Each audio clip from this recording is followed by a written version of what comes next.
এই প্রচণ্ড গরমে মৌরি মিজরির প্রিমিক্সটা যদি বাড়িতে বানিয়ে কন্টেনারে রেখে দেন তাহলে শরবত দিতে কোনো অসুবিধেই হবে না। এখানে 250 গ্রামের মতো মৌরি নিয়েছি এবং 200 গ্রামের মতো মিজরি নিয়েছি আর 4টে এলাচ।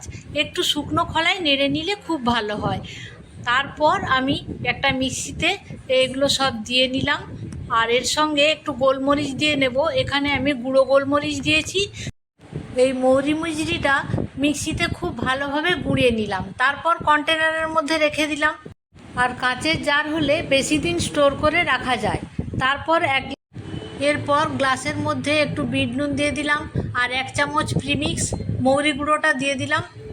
ঠান্ডা ঠান্ডা জলে পুদিনা পাতা একটুখানি দিয়ে দিলাম, তারপর নেড়ে নিলাম। খুব ভালোই শরবত বানানো হয়ে গেল। 2 টুকরো বরফ দিয়ে দিলাম। ব্যাস, ঠান্ডা ঠান্ডা শরবত এবারে রেডি।